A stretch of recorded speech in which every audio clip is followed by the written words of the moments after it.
Hey, happy Wednesday once again. Frank House of Orange TV coming at you. I want to talk the trajectory of this Tennessee football program. I've sat down, I've put together a spreadsheet. I want to share it with you that outlines the current roster and the current commitment list, as well as along with a couple question marks that can factor in as well. Make sure you hit the like, the share, the subscribe. Put out a video a little bit ago. Tennessee, it is official. They are switching from Nike back to Adidas, and based on the things I keep reading, there probably won't be a release of numbers, but it seems like it's a significantly bigger deal for Tennessee, and you can't blame them on that one as well in this landscape. And this is even going to add more to the trajectory for me, just because of the money involved, and what they were getting before in this NIL era was kind of a joke, to be honest with you. But based on, and I talked about it in that video, I'll link it. Here's the end. I compared some recently signed Adidas deals and why this should be so much more for Tennessee. But let's get into this thing. We'll share my screen here right now as far as current roster, where we're going. Spoiler alert. I am very, very high on the trajectory of this program and where it's going to go. Now I'm going to show you why here as I put that together. Let me pull this spreadsheet up and share it for you. Good old Google Forms. All right, here's what we're looking at. Future outlook for Tennessee. And I've obviously spread it in offense, defense, by position. And then you see up here at the top, kind of towards your top left, I've got it broken down into senior, junior, sophomore, freshman, and recruits. And you notice the offense on recruits says 7 to 9. Well, if you look on that left-hand column on row 18 and row 30, if you're following along here, you'll see why. I've put Savion Hyder, Tristan Keys with question marks. Now, they may not get either one of them. They may get one of them. They may get both of them. But they're deep enough in that I want to at least put a question mark on that for them. All right? Here's the big thing I'll look at here. Seniors, 10. Now, I'm not including red shirts. What I'm including is guys who are a part of Tennessee's recruiting classes and transfer portal classes as well. So if we look at it, and here's where I'm going on quarterbacks. Joey Aguilar, the senior, I totally expect he's going to start. Will he finish the year as a starter? That remains to be seen.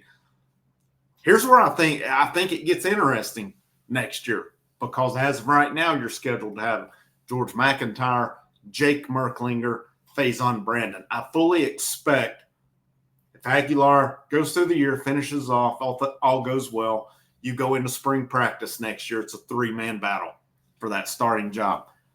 Here's where I'm going with it. I think it goes George McIntyre. But how does Faison Brandon factor in? You can take those two statements how you will on how I think this goes in the future. But I think based on what we're reading on George McIntyre, he's setting up, especially when he gets a year in the program next year. He puts on that weight, gets up probably in the 2 teens. This dude may be hard to keep off the field next year. Got to be excited about that. Running back wise, there's currently 5 in the room. Again, the purple that I've got, that indicates guys who are in the current recruiting class, so they are not on campus as of yet. There's 5 running backs. Star Thomas is the only senior in the group. You'll return. Now, again, you got to factor in there will be guys enter the transfer portal. Tennessee will add through the transfer portal as well. But as we go through and look at this, we're going to kind of make sense of why Tennessee's been doing what they've done with the portal here as well. Wide receiver, there's not a single senior in the room. Chris Brazel, of course, could go to the draft after this season, but he's just listed as a junior right now. I have group freshmen in green, red shirt and true. I've not differentiated on that one. Yellow means juniors. The turquoise blue means guys are sophomores. So in the receiver group, you got 1 junior, 1 sophomore, 4 freshmen right now. I've left somebody. I left for Darius Jackson off. I know I left somebody off. So you've got 5 freshmen in there right now. Okay, you add to that then that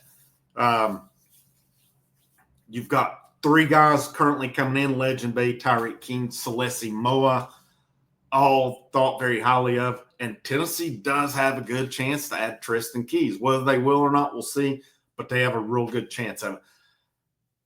That room might make a little more sense now, as I've questioned, well, why didn't we take more in the portal? Number one, you wanted to keep your talent in town. I think that's pretty obvious. Maybe number two, there wasn't anybody out there that warranted the NIL prices that were being asked for it. And, when we get on down here, I think it'll make a little more sense as well with it. Now you add at least 3 and possibly 4 pretty big-time guys. And I'm curious to see with Celeste Moa, will he play both ways at Knoxville? That'll be interesting to keep up with. And then the rest of the offense. Miles Kitzelman is the only senior tight end, and that's a loaded room. They don't currently have any recruits in the recruiting class. You had Carson Sneed, who decommitted, went to North Carolina. So does Tennessee, they're in on, I think the guy's name's Evan Watkins, committed to Kentucky. If they don't get him, you've got to think they'll add portal if they need to. And then offensive line here as well. I mean, 3 juniors, 2 sophomores, the rest are freshmen. You currently got 3 guys committed. They're in on Darius Gray, one of the top offensive linemen in the country. Based on everything I've read, that looks to be a South Carolina or LSU recruitment at this point. Only 3 seniors on this offense. Now, the big thing next year will be, yes, you're breaking in a new quarterback next year, or you should be. Let's put it that way. I mean, who knows how this year goes. Running back room should return pretty much intact. Same with the receivers, all of them. And this offensive line, we've all talked about, well, what are they doing here? What's the recruiting? Man, if you look at that room, what they've added through the portal, what they've added through the recruiting classes, this thing is set up to be really deep for years to come. Got to give Glenn Ellerby and that staff credit for what they're building right now. Now, I say the trajectory going forward, they could take a step back this year from last year. I mean, because there's questions at quarterback and receiver. But I still think anywhere from, I would say the floor is 8-4 up to maybe 10-2 this year. That's really where I think they're at. I'm settled in on 9-3, but I see it more 9-3 to 10-2 than I do 8-4. But you always got to plan for that slip up. Now you look at the defense. The defense could get hit though, but the long-term trajectory is good. I still think this defense this year can be better than last year's, and I've seen people saying it may take a step back. I don't see it. I don't see it because I think this line's going to be really deep. 5 starters, all these guys in red you see here, they're going to be losses. They're going to play a lot of snaps this year. They're going to be losses, but your junior class is strong. Your sophomores, there's some potential there, specifically with Ross and Weathersby. And then that freshman, they just signed a really good freshman class, and there are some redshirt freshmen mixed in as well. And then you look at what they've got committed now. They've got some nice-looking prospects committed there. Linebacking, you have no seniors. Arion Carter, Jeremiah T-Lander are juniors. The rest of the guys are either freshmen or redshirt freshmen, and that includes the baddest man in the room, Edwin Spillman. And you got 3 really good linebackers committed in Outlaw, Rouse, and White. Defensive back room could get interesting for a couple reasons here. Number one, Jalen McMurray, Andre Turrentine, they're going to play plenty of snaps. Then you got Ricky Gibson, Jermod McCoy, Jordan Thomas listed as juniors. All those could be off the list.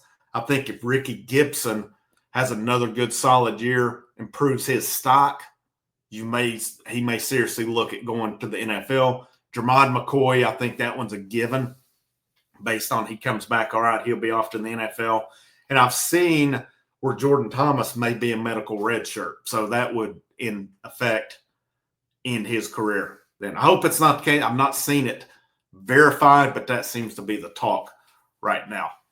And then the other wild card, here's Boo Carter. There's starting to be rumors that he's not taking care of business right now as well. So, how long is he going to be around? And I think it's legitimate to ask, do you expect Boo Carter here 3 to 4 years? Based on the way things are going now, I'm just going to be honest, I don't. This guy had a major opportunity in front of him this year to play offense and defense, and he didn't take it serious this summer, which got him in the doghouse. That's not a rumor, guys.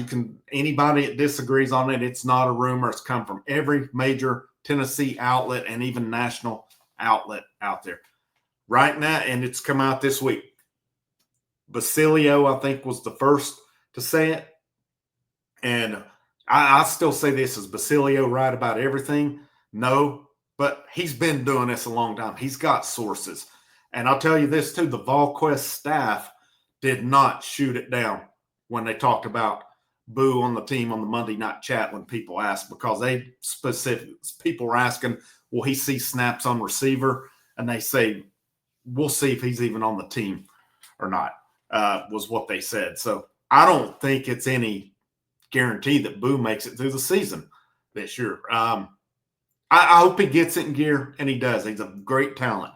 But I just don't – too many questions. But, you look at that as well. You got, besides the dudes I mentioned, Beasley, Farouk, Hood, that's 3 really good players. Your freshman class, I like the look of the freshman defensive backs they have.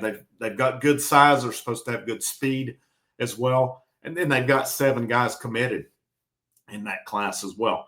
Just looking at the overall trajectory of this program, I think it's sky high. And you go back to 2021 when this staff took over this program, and you had a mass exodus of talent. Overall, over 30 transfers. Thankfully, the transfer portal bailed them out. And, there were some that Jeremy Pruitt had coming in, specifically Hendon Hooker, who was a godsend to that program. He helped transform that program. But they added in other areas, too, that helped across the board. And it's helped them kind of get to where they're at now, where they can get back on steady ground. Because it was said this year, too, the blue chip ratio for Tennessee now says they are a national top. They have the talent to compete for a national championship with it. That says a lot where this program's come. Has it been perfect to get here? No. Will it be perfect this year? No. Will it be perfect every year and every decision? No. But what this staff has done, if you really want to get critical about it, let's look back at the previous 4 clowns who roamed the sidelines in Knoxville. Pruitt, Jones, Dooley, Kiffin. Let's look back at that, and then let's compare to now, if we really want to get critical about it. And there's a night and day difference on it.